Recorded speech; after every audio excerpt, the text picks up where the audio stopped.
Hello, I'm Cindy Arenberg Seltzer, President and CEO of the Children's Services Council of Broward County. Welcome to a special one-hour edition of Future First, focus on Broward's children. Even as we leave the worst of the recent economic crisis behind, one statistic remains unacceptably high: youth unemployment, especially for minority youth. Besides having to compete with adults for jobs that used to be considered entry-level, many youth lack the skill sets employers want, and the final deal breaker for the job-hunting youth may be a record reflecting a brush with the juvenile justice system, a record which may have been incurred as a result of a minor offense because an adult wanted to teach the young person a lesson, or they didn't have the tools to handle the situation any other way. What they may not realize is that the lesson they're attempting to teach may result in a far-reaching consequence that could prevent a young person from being hired into many professions long after they have outgrown their youthful indiscretion. Wouldn't it be better when the offense is minor to provide opportunities for the young person to get back on the right track and not spoil the rest of their life? That's why the CSC and other community partners are tackling this issue together, providing young people with the opportunity to be diverted from the juvenile justice system and perhaps to have their record expunged if appropriate. We are also working together to provide young people with the training, internships, and summer jobs they need to gain job skills and work experience that will help them become responsible, productive adults. Today we have a great panel who can address different parts of the continuum working on this problem of youth unemployment. Joining me today are Mason Jackson, President and CEO of Workforce One; Maria Schneider, Assistant State Attorney in charge of the Juvenile Division for the 17th Judicial Circuit of Florida and a CSC Council Member; Angelo Negron, a young man who was able to overcome his own set of obstacles to become a role model for youth; and Newton Sanon, President and CEO of OIC of South Florida. A little later, we'll see an excerpt from a short program produced by the Allstate Foundation called The Law and You. It's a peer-to-peer educational tool to keep young men and women on the right side of the law. So welcome, everybody. Thanks for joining me. Thanks for having us. What a great panel. Mm-hmm. Yeah. Mason, I want to start with you because you really have that big picture view of the employment situation. Right. Tell me a little bit about what's going on out there. Well, Workforce One operates the 3 one-stop career centers in Broward, and we see several 100,000 people a year through those centers, and we work with thousands of businesses. So we see firsthand what's going on with the economy. And you're right, in your opening statement, you said the economy is recovering. Florida's doing better than the rest of the country, and Broward's doing better than most of the rest of the parts of the state. It's a great story. The job growth, however, is in areas that often require higher skills in order to get those higher wages.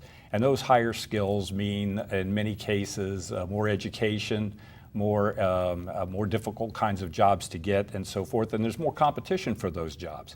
So, and what's happening, what we're seeing more and more is that employers are doing background checks, extensive background checks, because just in the last 5 or 6 years, a couple of things have happened. Number one, the advent of social media.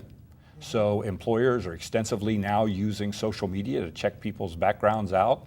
But background checks have become cheaper and easier to do. I know it wasn't so long ago that it was quite expensive, took quite a while. Now you can make a phone call, costs about $30 to do it. Mm-hmm. And then the third thing is this concept of negligent hiring, where an employer might be sued because somebody has a background that and if they do something wrong, the employer could be sued because they should have or could have known that that person might have been a problem. So that makes employers very skittish. Now, we're still coming out of the recession a little bit. We still have about 2 or 3 people for every job that we have out there.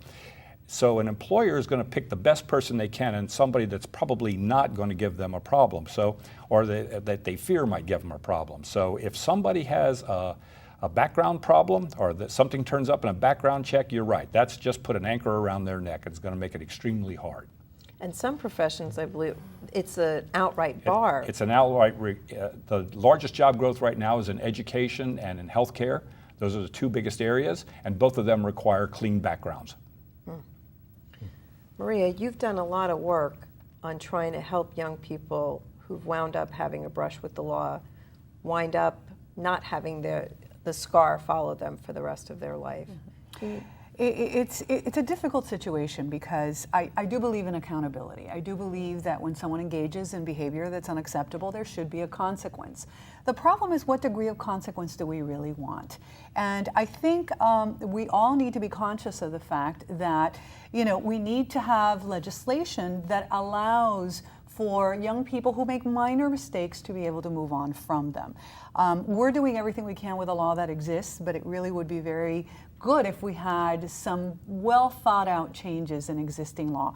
For instance, right now we have several programs. We have a civil citation program, which allows young people who have been in trouble for the first time for what's considered a misdemeanor offense or a lower level offense. They are not arrested at all. That lack of arrest means there's a lack of a record. So most young people who are engaging in minor behavior for the first time should be able to avoid any kind of a record. Beyond that, we have, and I'm sure you're very familiar with this, we have diversion programs in this county. Yeah. And thanks to the Children's Services Council for the last decade or so, even before we had civil citation, we've been able to help young people in that way.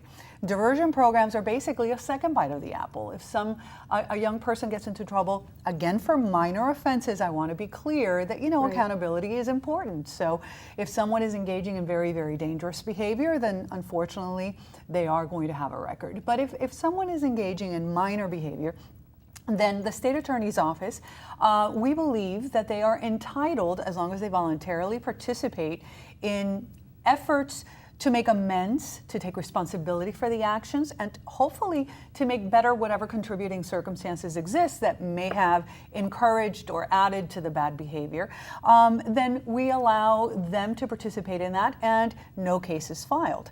That's a second bite at the apple, again, as long as the behavior is minor. Beyond that, I have to say that one of the other things that we do that's very helpful is that we do what's called expungement. Expungement is a fancy word for erasing, and expungement workshops are something that we run that erases the record of the arrest, because what's right now really hurting young people is not going through the juvenile justice system, because all of our records are confidential. It's the fact that they were arrested, and Florida law currently allows all arrests to be reported.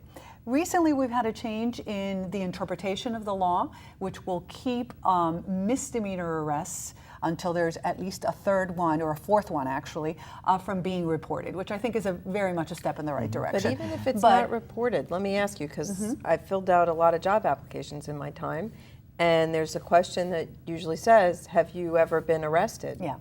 Well, another thing that we need to engage in, which I think we've begun to take steps, but certainly it should be a collaborative effort. We should all be on the same page, and we should know what to advise our young people to say. But if a young person has been through a civil citation program, or they have had a record expunged, then legally their response to that should be, no, I have not been arrested. And it is not a lie. There is a legal procedure that has been created specifically for that purpose. It's kind of a legal fiction, but nonetheless, it is for that purpose. I think that what happens a lot of times is that our young people aren't really being educated as to what they need to report, and they end up providing more information, or information that really should not be out there. As you know, we engage in these expunction workshops where children who have gone through diversion, which would be the second step or their second opportunity to avoid a record, as long as it's a misdemeanor offense, which is what's legally allowed to be expunged, we actually participate. The state attorney's office has a group of volunteers. We go out there and we, on a quarterly basis, help all these young people fill out the expungement paperwork and send it off. And we talk to them. We say to them, we actually go through scenarios where we say, after this is done, after your expungement has been granted, if a police officer on the street stops you and says, have you been in trouble before? Have you been arrested before? Their legal answer should be no. We ask, we go through different types of questions that we've seen or have been brought to our attention that appear on employment applications. And we encourage them to respond truthfully but accurately, legally accurate. And I think that that is an area where we need a lot of improvement. As many children as we're dealing with through expungement workshops, there are many, many children who are not reaching. And I think programs such as this are very helpful, because hopefully, young people will know how to move on. Now, that doesn't unfortunately help any of the children who have been in trouble for an offense that would qualify as a felony. Those are generally speaking a little bit more serious. However, there are a number of felony offenses that are not as serious as most people would think. For instance, if there was a theft of something that was over $300, that would qualify as a felony offense. As I'm sure you know, Angelo, just about every phone nowadays is over $300. Yes, you know, yeah. iPods. I mean, there are a lot of things that are very attractive to young people that would qualify. And we would like to see a change in the law that allows expungement of non-serious property offenses. I'm not suggesting that people who are going around shoving guns in people's faces be able to hide that information. I think Right. your employers would be very concerned by that. Absolutely. But certainly we need to have a balancing of what's really necessary to be out there and to be considered and what's doing nothing other than really hurting these young people from being able to move on in life. Let me give you an example of one that we ran into.